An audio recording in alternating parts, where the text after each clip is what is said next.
On Friday, August the 18th, 2017, an expedition led by Microsoft co-founder Paul Allen discovered the wreck of a ship that had been lost to history for over 72 years. This ship, like so many before it, had been sunk by enemy action during the Second World War, but not before it had completed one of the most important missions, and in by doing so, had helped not only end the war, but reshape the direction of history itself. The wreck was that of the USS Indianapolis, and this is its story. Before we start, I want to say that this video is something special, not only for me, but also for you. Wargaming, the awesome company behind the hugely popular World of Tanks, World of Warships, and World of Warplanes, approached me with a sponsorship opportunity. I've been playing World of Warships for the last few days, and it's honestly one of the best games I've played in a long time. The graphics are phenomenal, and there's a steady pace of missions and events, so it never gets boring. World of Warships combines not only World War history, but is also the perfect balance of action and strategic gameplay.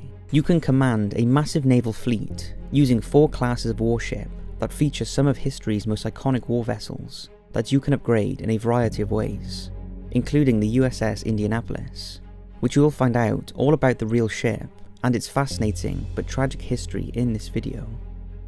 You then take your ship into battle in strategically designed environments from all over the globe, from Okinawa to Dunkirk, and every match is a unique experience, so the action never ends. They have really thought of everything, from weather affecting the battles, so you really feel like you're there, right down to the realistic rust on the boats. Their development team, which is straight out of Russia, takes an average of 6 months to create a single ship in-game, and there are over 200 of them across 8 different nations. World of Warships utilizes 2 in-game currencies for buying and upgrading ships, crew, and camo: credits and doubloons. Credits are gained in battle, and doubloons are earned in a special manner. Check out the link in the description below for a special Top 5s code that will give the first 300 new users 250 doubloons and 1 million credits. You also get the HMS Campbelltown Premium ship, which is the US destroyer that was handed over to the Royal Navy during the Second World War. 1 port slot and 3 days premium time, which allows you to progress faster in the game.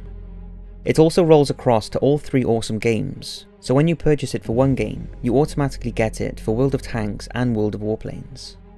Now don't forget that this game is totally free to download and play, with the option for in-game purchases.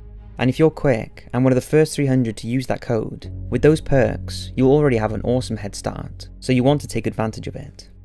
Anyway, let's get right into this video and learn all about the USS Indianapolis, whose sinking resulted in the most shark attacks on humans in history, and some of the most harrowing stories of survival in the last century. The Cruiser Race.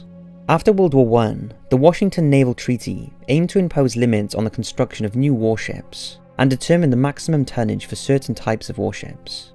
Battleships, for example, which were at the time still the most powerful types of warship on the open oceans, were limited to 35,000 tons. Ships already under construction that exceeded this figure were often converted to aircraft carriers, which were not covered by the treaty. The limit on cruisers, however, were not so precise. A cruiser was smaller than a battleship, but larger than a destroyer, and had the range to roam far out to sea to disrupt an enemy's sea lanes, where much of its supplies were transported. A limit of 10,000 tons were imposed on cruisers, but at first there was no limit on how many could be built, leading to a race to build more to guarantee dominance over any rivals. In 1930, the US authorized construction of 2 new light cruisers for the US Navy. The first was known as the Portland class, the second was named the Indianapolis. The design. Constructed in Camden, New Jersey, the Indianapolis weighed in just under the 10,000 ton limit, making it a true treaty cruiser as they were known, while being 610 feet long and 66 feet wide. Powering the cruiser were 8 White Forster boilers and 4 Parsons geared turbines that output 107,000 horsepower via 4 propellers. This translated into a top speed of 32.7 knots, while range was around 10,000 miles unrefueled. Main armament comprised 9 8-inch 55 caliber main guns mounted in 3 triple turrets, These could theoretically hurl a 260-pound high-explosive shell out to a range of 25.5 kilometers. Recognizing the increasing threat from aircraft, the Indianapolis was also designed with 8 5-inch 25 caliber anti-aircraft guns. During construction, its intended armor was deemed insufficient and was increased to over 5 inches around key areas. The Indianapolis was expected to operate as a flagship for task groups, and so had accommodation for an admiral and his staff. The cruiser also had a significant air component, carrying 3 to 4 float planes that were catapulted off the rear of the ship and would then land alongside it to be hauled back aboard by a crane. Early service. The Indianapolis was commissioned on November 15, 1932. Captain John M. Smealy would be the first commanding officer of the new ship. The first year of the cruiser's surface life was a busy one, with the ship undertaking a cruise to Guantanamo Bay in Cuba, and then through the Panama Canal to conduct training off the coast of Chile in the South Pacific. Upon completing this, she then returned to the Atlantic, and on July 1st, 1933, the cruiser welcomed aboard President Franklin D. Roosevelt for the first time. Roosevelt would in the coming years make several voyages aboard the Indianapolis, and eventually it became the ship of state. But despite its diplomatic role, it was still a US warship, and when it wasn't carrying the president, it was serving as an admiral's flagship, such as the commander of Scouting Force for Maneuvers in 1938. By this time, the clouds of war were gathering, with a resurgent German branching out in Europe, and an increasingly aggressive Japan in Asia. The US, meanwhile, had adopted a policy of isolationism, and so the US Navy's primary role was to safeguard American interests and shipping, while diplomats from both sides argued.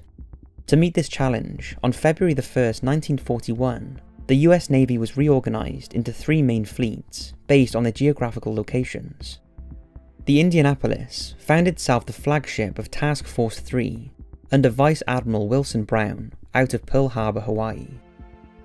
On December 7th, 1941, the Indianapolis was engaged in a mock bombardment on Johnson Island when it received news that Pearl Harbor had been attacked by the Japanese. World War II had begun. War service.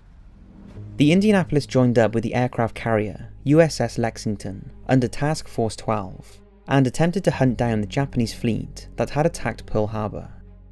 Unable to locate them, the Indianapolis returned to Pearl Harbor and was then assigned to Task Force 11, with whom they would first see action on February 20th, 1942 in Papua New Guinea. The force was attempting to get the Lexington's aircraft in range of the Japanese base at Rabaul when they were spotted by a Japanese flying boat. The Japanese 24th Air Flotilla attacked the American force with their entire complement of Mitsubishi G4M1 bombers, a total of 17 aircraft. The defensive fire from the task force, including the Indianapolis, brought down all but 2 of them. Following this action, the Indianapolis was ordered to put into San Francisco to undergo a refit of equipment. Upon completion, the Indianapolis escorted a convoy bound for Australia before steaming to the North Pacific to participate in the Aleutian Campaign. On February 13th, 1943, while sailing off Attu with 2 destroyers, the Indianapolis attacked and sank the Japanese cargo ship Akangi Maru, taking the whole crew with it. In late 1943, the Indianapolis bombarded Japanese shore positions on Tarawa and Makin under Operation Galvanic, before putting into San Francisco again for an overhaul and new equipment. As 1945 went on, the cruiser continued supporting carrier operations on and around the Japanese home islands, including Okinawa, until on March 31st, 1945, the Indianapolis would be hit by a kamikaze aircraft, killing 9 sailors. Despite sustaining heavy damage, the Indianapolis managed to return to San Francisco for repair under its own power. The sinking. The repairs offered the chance for the Indianapolis to receive yet another major upgrade that included new fire control systems, communication equipment, and electronic countermeasure devices. Expecting to rejoin the fleet, the crew under Captain Charles McVeigh were surprised to learn they had been selected to carry out an important assignment. It involved carrying a secret cargo to Tinian Island. Not even McVeigh knew the nature of the cargo, as his crew set sail on July 16, 1945. That very same day, the US successfully tested their first atom bomb. McVeigh's cargo was in fact key components for the Little Boy atomic bomb that would eventually be dropped on the city of Hiroshima. Mission completed, the Indianapolis then went on to Guam, where a number of crew members whose tours of duty were up departed before the cruiser sailed on to the Philippines for gunnery practice with the battleship Idaho. At 1214 hours on the morning of July 30th, 1945, the cruiser was spotted by Captain Hashimoto aboard the Japanese submarine I-58, who fired 6 torpedoes at it, 2 of which struck the American vessel. The Indianapolis began to sink so quickly that the men had almost no time to launch the lifeboats. Just 12 minutes after the attack, the Indianapolis had rolled over on her left side and sank. Yet despite this, nearly 880 of her 1,197 crew made it off.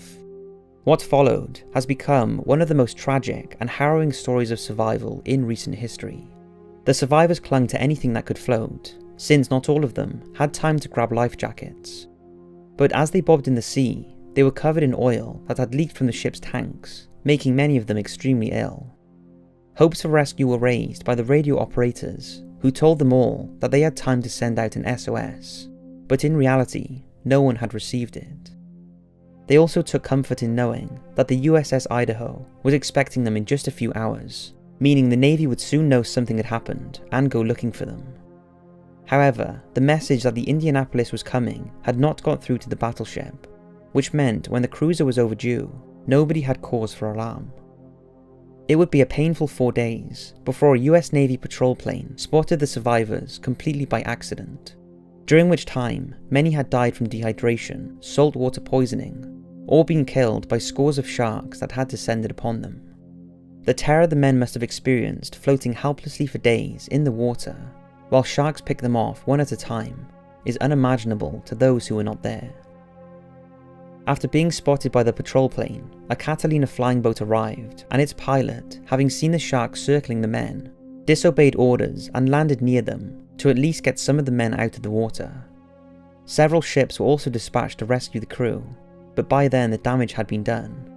Of the 880 men in the water, only 317 survived long enough to be rescued, making the sinking of the USS Indianapolis the worst single disaster in US Navy history. So that's the history, the story, and tragic end to one of the most iconic ships to have ever sailed. Don't forget to check out the link in the description to take advantage of the bonus doubloons and credits in World of Warships, and also the awesome premium ship you'll get if you're the first 300 people to use the code. You can use the USS Indianapolis in World of Warships, and it's the most realistic experience you're ever going to get, besides actually being on board. Click on that link in the description to get started, and I'll see you over in World of Warships.